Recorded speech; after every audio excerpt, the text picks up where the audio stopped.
اعوذ باللہ من الشیطان الرجیم بسم اللہ الرحمن الرحیم۔ صبح کے اذکار کا یہ سلسلہ جو ہمارا شروع ہوا ہے، اس میں جو پہلا لیکچر تھا وہ صبح کے اذکار کے فائدوں کے اوپر تھا کہ مارننگ اذکار بینیفٹس کیا ہیں، اس کو پڑھنے سے کیا فائدے آپ کو حاصل ہوں گے، اور اپنے صبح کو وقت کو کیسے سود مند بنائیں کہ یہ وہ وقت ہے جو رب کی کرم نوازی کا وقت ہے، یہ وہ وقت ہے جو امت مسلمہ کے لیے خزانے سمیٹنے کا وقت ہے۔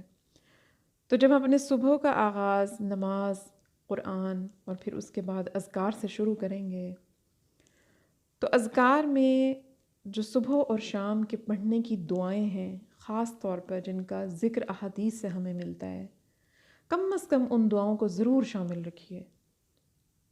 ان میں آج سب سے پہلی دعا جس کے بارے میں ہم بات کریں گے، یہ دعا صحیح مسلم میں انٹرنیشنل نمبرنگ کے مطابق 2723 نمبر پر موجود ہے، اور اس کے راویوں میں حضرت عبداللہ بن مسعود رضی اللہ عنہ بھی اس کے راویوں میں شامل ہیں۔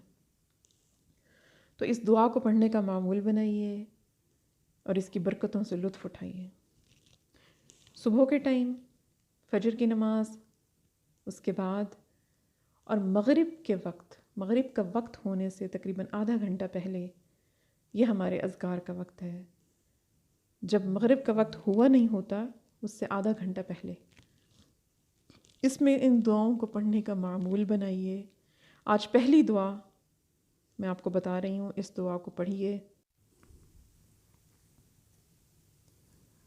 اصبحنا واصبح الملك لله والحمد لله لا إله إلا الله وحده لا شريك له له الملك وله الحمد وهو على كل شيء قدير ربي أسألك خير ما في هذا اليوم وخير ما بعده وأعوذ بك من شر ما في هذا اليوم وشر ما بعده رب أعوذ بك من الكسل وسوء الكبر رب أعوذ بك من عذاب في النار وعذاب في القبر۔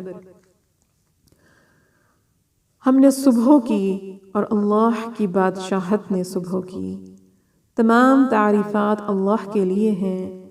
اللہ کے علاوہ کوئی سچا معبود نہیں، وہ اکیلا ہے، اس کا کوئی شریک نہیں، اسی کے لیے بادشاہت ہے اور اسی کے لیے تمام تعریفات، اور وہ ہر چیز پر قادر ہے۔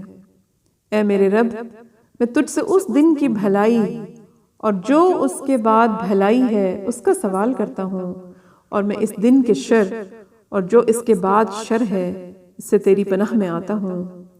اے میرے رب، میں سستی اور بڑھاپے سے تیری پناہ میں آتا ہوں۔ اے میرے رب، میں آگ میں اور قبر میں عذاب سے تیری پناہ میں آتا ہوں۔